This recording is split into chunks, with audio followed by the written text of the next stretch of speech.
video, I'm going to teach you about electromotive force sources, and the activity of a cell, and about combination of cells. Let's start up by defining electromotive force. In short form, it is written as EMF, and it is denoted by capital E. So what is electromotive force?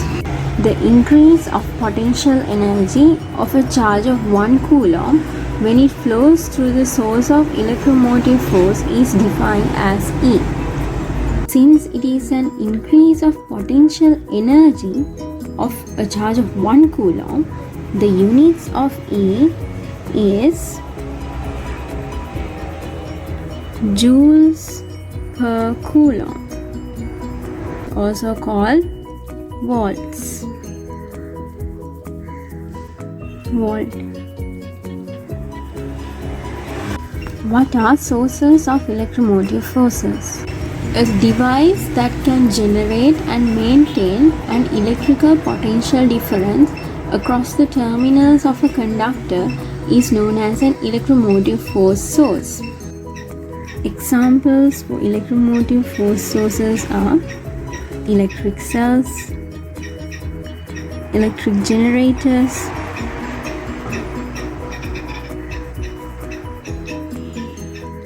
also they are called dynamos, solar cells, etc. In electric cells, chemical energy is transformed into electrical energy.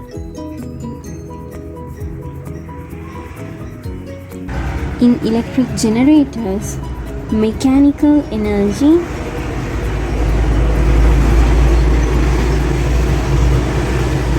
is transferred into electrical energy. What a source of electromotive force does is, it performs work on the charges that flow through it, causing an increment of the electrical potential energy of the charges. The most frequent used source of electromotive force is electric cells. So, since electric cell is the frequently used electromotive force source, let's talk about the electromotive force and the activity of an electric cell. Let's define the EMF of a cell. EMF of a cell is the amount of energy expended by a cell when a unique positive charge is moved throughout a complete closed circuit, including the cell. Now let's talk about the activity of an electric cell. Consider an electric cell connected to an external resistor R. In a cell, there are two terminals, the positive terminal and the negative terminal. So what is the meaning of these two terminals? The point of the cell with a lower potential is the negative terminal, while the point of the cell with a higher potential is the positive terminal. So what a cell does is, cell pushes the charges from a lower potential to a higher potential using its chemical energy generated inside the cell. So since energy is given to the charges, that chemical energy is converted into electrical energy.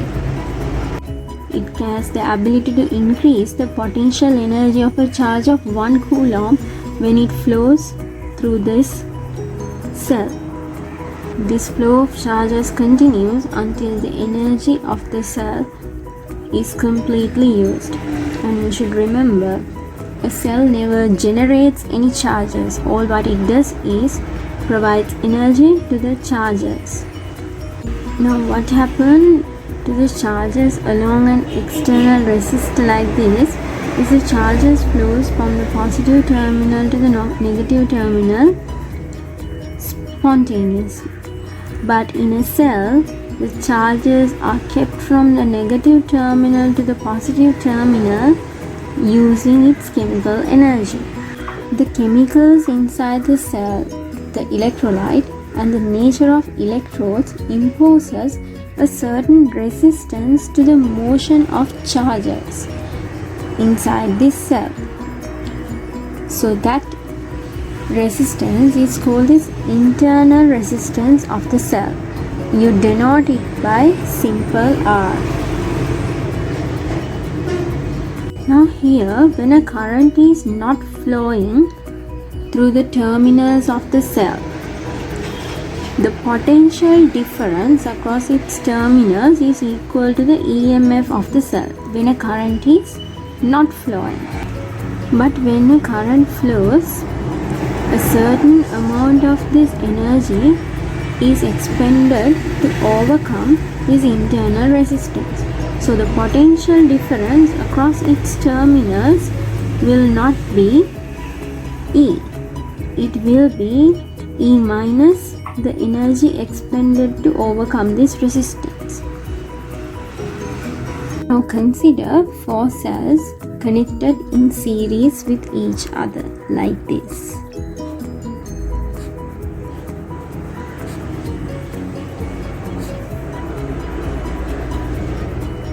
If the EMF of these cells connected in series are E1, E2, E3 and E4, and if you name the two terminals as A and B, and if the internal resistances are R1, R2, R3 and R4, if you draw a cell, a single cell equivalent to this combination, which is the equivalent cell, like this, terminals A, B, let's assume the EMF of that single cell is E, equivalent EMF, and the equivalent resistance of that equivalent cell is simple R. So here we can write the equivalent EMF of this equivalent cell is equal to the sum of the EMFs of these cells connected in series. And you see here, you can see the negative terminal of this cell is connected to the positive terminal of this cell. Negative to positive. Here also negative terminal to positive terminal of this cell. You see? So the opposite signs are connected, opposite terminals are connected together. So in a case like this, you can just add the EMFs of the cells connected in series in order to find the equivalent EMF of the equivalent cell. So here equivalent EMF is equal to E1 plus E2 plus E3 plus E4. Like in the resistors connected in series, you can remember what we did is we added the values of the resistances of each resistor. Here in cells connected in series, we will add the values of EMFs of each cell to get the value of the equivalent EMF. Since the cells are connected in series, these resistances are also connected in series.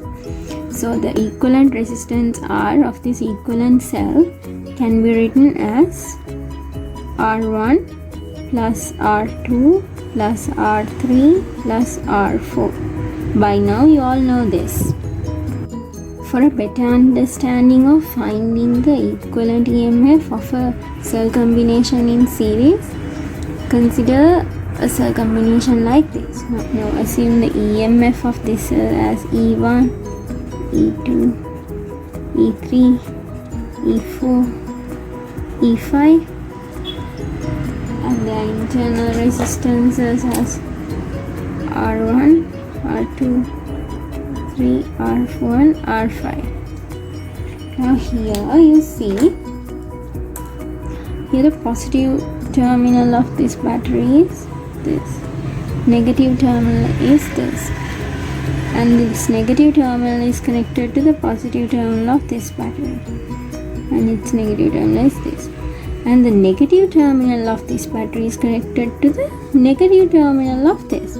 But you know, in a previous case, always the negative terminal of a battery was connected to the positive terminal of the other battery, like this. Here you see the negative terminal of this battery is connected to the negative terminal of this, and the positive terminal of this is connected to the positive terminal of this. Likewise. So I'll teach you something here. Now, when you all are given cell combinations like this, it's always better to mark the direction of the EMF. You know that EMF now is the potential energy given to a unit positive charge by a cell. You know that EMF is the potential energy given to a unit positive charge by this cell. So that is always given from this negative terminal to the positive terminal. Potential is increased to this direction. So you can mark that direction. EMF is from negative to positive, like this. Negative to positive. Here you see it is, here it was to the left and here it is to the right. Again negative to positive, but here the direction is to the right. Here also to the left, negative to positive, and here also to the right.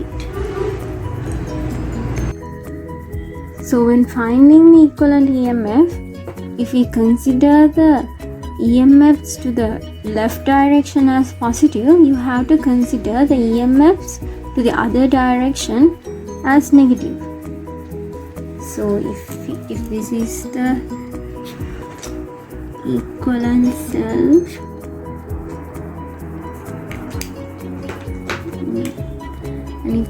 and if the equivalent EMF is E,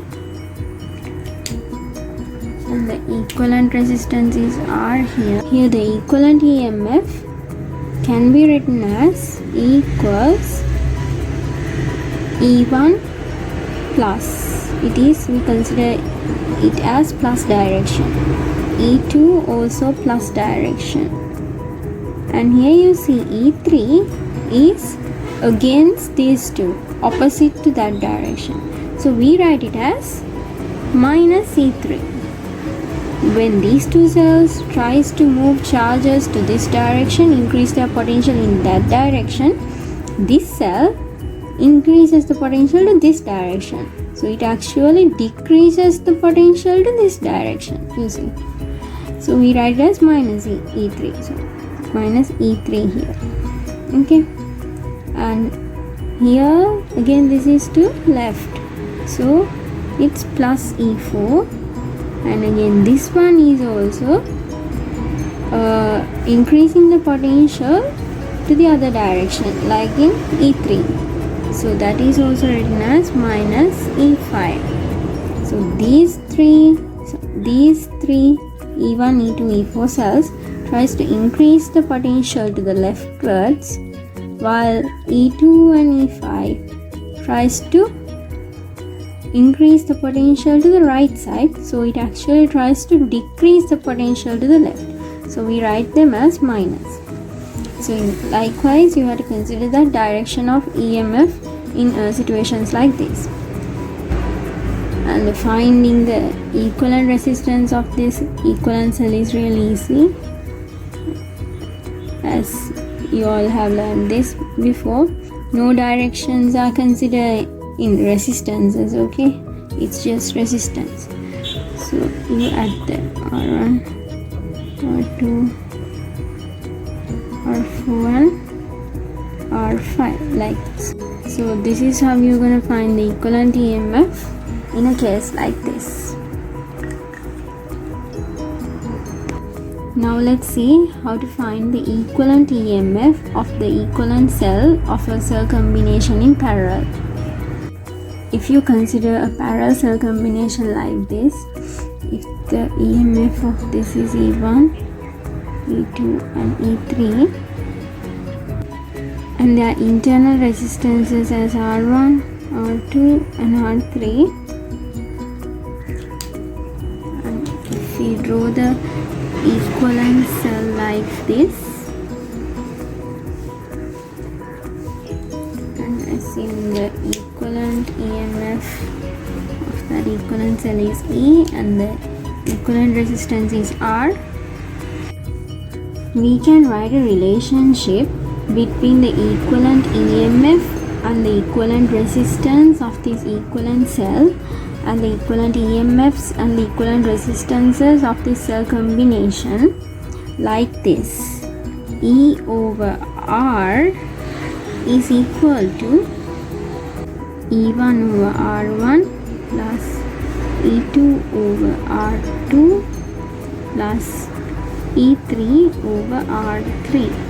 Now if there are more resistors, we can write E4 over R4, E5 over R4 and up to N. We can write that. So this is the relationship you should know. This is a derived relationship. You don't have to know how we derive this. All you have to know is only this relationship. So by using this relationship, you can find the equivalent EMF of a cell combination in parallel. Now assume in a question you are given the values of E1, E2, E3, R1, R2, R3 and you are supposed to find E. So before finding E, you should find R as well, because in an equation you can't find two unknowns at once. So first, in such a case, first you should find the value of R. So you know the relationship between the equivalent resistance of a resistor combination in parallel. It is 1 over R equals 1 over R1 plus 1 over R2 plus 1 over R3. So you can find R first and then substitute there and other values and find E using this relationship. Okay. Regarding cell combinations in parallel, it is important to know a relationship between equal cells in parallel and the equivalent EMF of that. Consider equal cells are connected in parallel like this, and now let's assume this extends up to n number of cells. If the EMF of a single cell is capital E here, and let's consider the internal resistance of a single cell as simple R. And now if you draw an equivalent cell like this with an, let's consider the equivalent EMF is E dash and the equivalent resistance as R dash.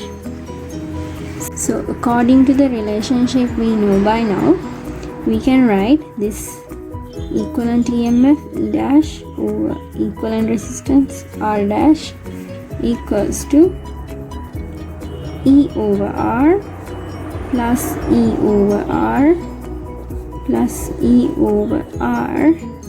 We can write this up to N.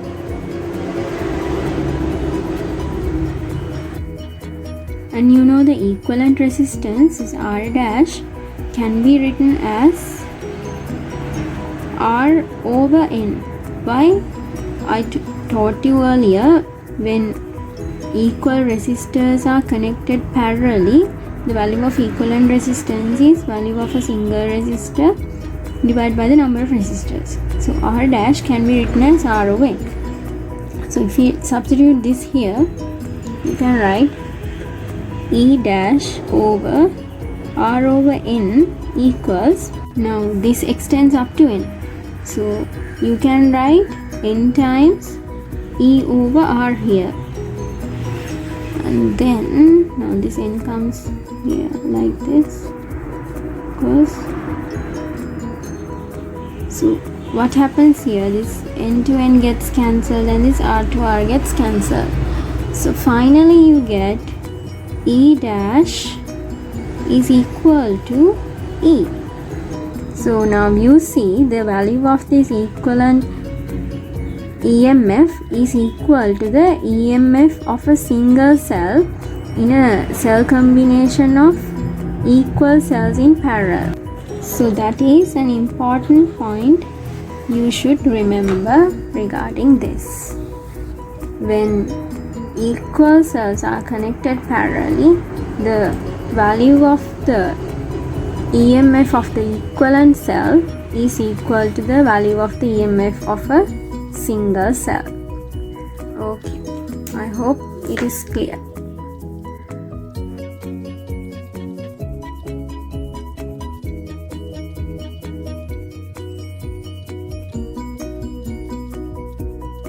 Thanks for watching.